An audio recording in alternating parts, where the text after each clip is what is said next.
দাজ্জাল আসার আগে ৩ বছর কি ঘটবে?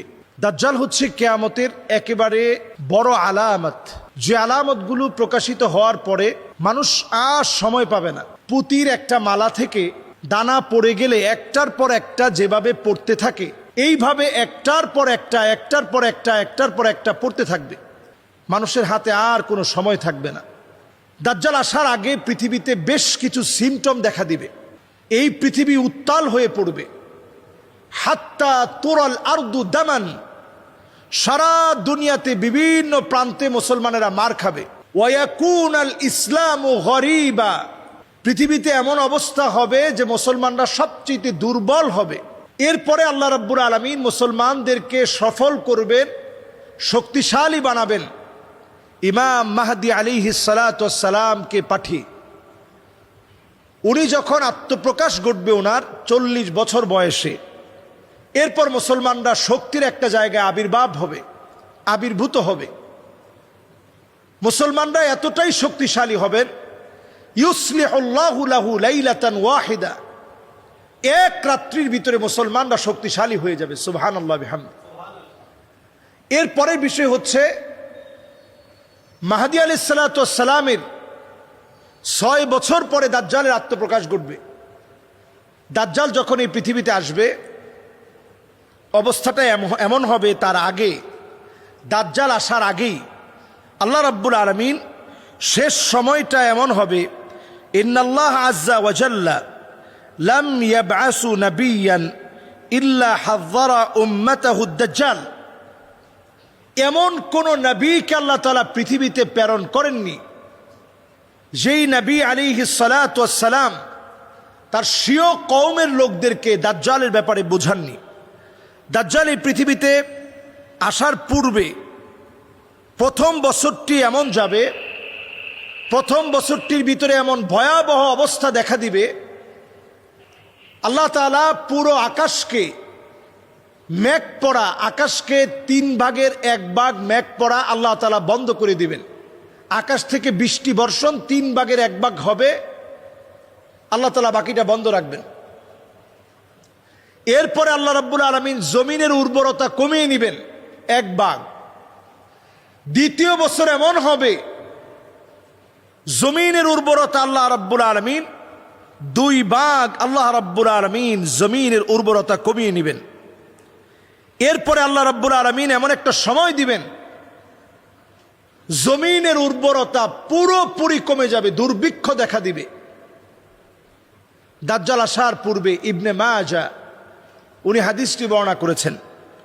এরপরে দাজ্জাল এসে দাজ্জাল যে কাজটা করবে, ফালা তাবকা লাহুম সাইমাতুন ইল্লা হালাকাত, জমিনের অধিকাংশ জায়গা কেমন যেন ধ্বংস হয়ে পড়বে। দাজ্জাল আসার 3 বছর আগেই জমিনের অধিকাংশ জায়গা একেবারে ধ্বংস হয়ে পড়বে। এরপর জমিনের ভিতরে এমন অবস্থা হবে, ওয়া ইন্না মিন ফিতনাতিহি আইয়ামুর বিল হাইয়্যি ফায়ুকাযযিবুনাহু ফালা তুবকা লাহুম সাইমাতুন ইল্লা হালাকাত। এই পৃথিবীতে এমন ফিতনা দেখা দিবে, মৃত ব্যক্তিকে যদি দাজ্জাল বলে যে তুমি জীবিত হয়ে যাও, দেখবেন জীবিত হয়ে যাবে। বর্তমানে এই বিষয়গুলোকে একেবারে হালকা করার জন্যে এআই প্রযুক্তি ব্যবহার করা হচ্ছে। আপনারা অনেকেই হয়তো বিষয়গুলো অনেকে জানেন, অনেকে জানেন না। এবং দেখবেন ড্রোনের মাধ্যমে শূন্যস্থানে বিভিন্ন এলিয়ন দেখানো হচ্ছে। এগুলো কিন্তু জিনদেরই বিভিন্ন আকৃতি, এলিয়ন বলে এগুলো হালকা করা হচ্ছে। দুষ্ট জিনদের বিভিন্ন আকৃতিকে এলিয়ন বলে এখন চালিয়ে দেওয়া হচ্ছে।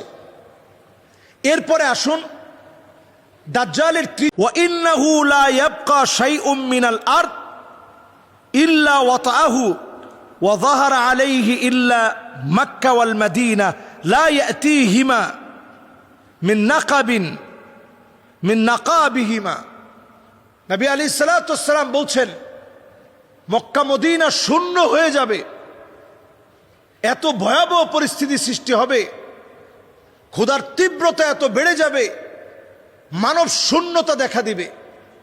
সেই সময়ে দাজ্জালের হাতে থাকবে রিজিক, যে লোকটা দাজ্জালের কথা বিশ্বাস করবে সে রিজিক পাবে। সঙ্গে সঙ্গে সাহাবী প্রশ্ন করলেন, নবী তাহলে সে সময় ইমানদারদের কি অবস্থা হবে?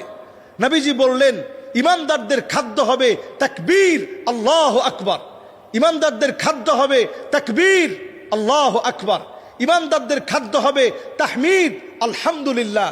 ইমানদারদের খাদ্য হবে জিকিরের মধ্যে আল্লাহ তাআলা ইমানদারদের খাদ্য রাখবেন। জিকিরের মধ্য দিয়ে ইমানদারদেরকে আল্লাহ তাআলা রিজিক দান করবেন। সুবহানাল্লাহ বিহামদি। এই সময়টা আমাদের কাছে আপনি যদি একটু চিন্তা করেন, বর্তমান সময়ে এআই প্রযুক্তির সময়ে ড্রোনের মাধ্যমে শূন্য স্থানে কত কিছু দেখানো হচ্ছে, নানাভাবে বিভিন্ন জায়গায় বিভিন্ন চিত্র ধারণ করা হচ্ছে, নানাভাবে বিভিন্ন জায়গায় বিভিন্ন দৃশ্য আমরা দেখতে পাচ্ছি।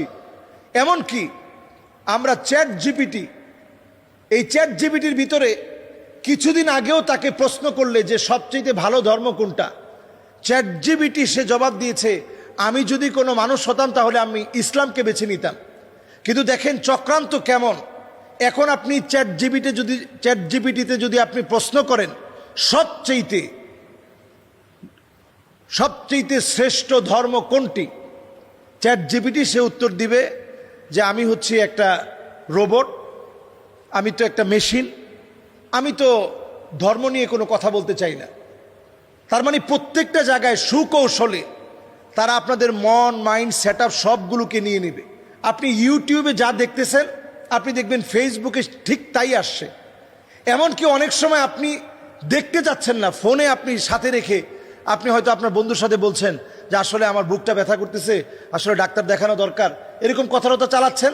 একটু পরে আপনি ঢুকবেন, দেখবেন অনলাইনে বিভিন্ন বিজ্ঞাপন আপনার চোখে পড়তেছে যে আপনার বুকে ব্যথা করতেছে, আপনি এই ওষুধটা খেতে পারেন, এটা খুব কার্যকরী ঔষধ। তার মানে আপনাকে টোটালি এখন কিন্তু নিয়ন্ত্রণ করা হচ্ছে অ্যালগরিদমের এই যুগে। অ্যালগরিদম ছাড়া এখন বর্তমানে কোনো প্রযুক্তি কল্পনা করা যায় না। এই সময়ে আপনার কোনো প্রাইভেসি বলতে কিছু নাই। সুতরাং বাঁচার জন্য দাজ্জালের ফিতনা থেকে এই যে জুমাবারে সূরা কাহাফ পড়ুন, প্রতিনিয়ত 10টা আয়াত সূরা কাহাফের তেলাওয়াত করার চেষ্টা করেন। আমরা ইনশাআল্লাহ দাজ্জালের যে ফিতনাগুলো আমরা এখন শুনছি, জানছি, এগুলো যেন মাইক থেকে বলা বন্ধ না হয়ে যায়। নবী আলাইহিস সালাতু ওয়াস সালামের সেই বিখ্যাত বিষয় যেটা আমাদের প্রত্যেকের প্রচারে রাখা দরকার। নবীজি বলছেন, আমি দাজ্জাল সম্পর্কে যা বলে গেছি কোন নবী তা বলে নাই। দাজ্জাল হচ্ছে আওয়ার, দাজ্জাল হচ্ছে তার এক চোখ টেরা থাকবে, অন্ধ থাকবে, ফুলা ফাপা নষ্ট থাকবে। আমি আল্লাহ রাব্বুল আলামিনের নবী মুহাম্মদ সাল্লাল্লাহু আলাইহি সাল্লাম যেভাবে সতর্ক করেছি, এই সতর্ক দুনিয়ার কেউ করেনি। আমি তোমাদেরকে সতর্ক করে গেলাম, আমার আল্লাহ তিনি আওয়ার নয়, আমার আল্লাহ তিনি অন্ধ নন। এজন্য আমরা দাজ্জালের বিষয় যেদিন মাইক থেকে বলা বন্ধ হয়ে যাবে তখন দাজ্জাল আসার সময়টা চলে আসবে। বর্তমানে এই সময়ে দাজ্জালের ব্যাপারে আমরা তেমন কোনো কথা বলিও না, আমরা শুনিও না এবং চেষ্টাও করি না। আল্লাহ আমাদেরকে বোঝার তৌফিক দান করুক।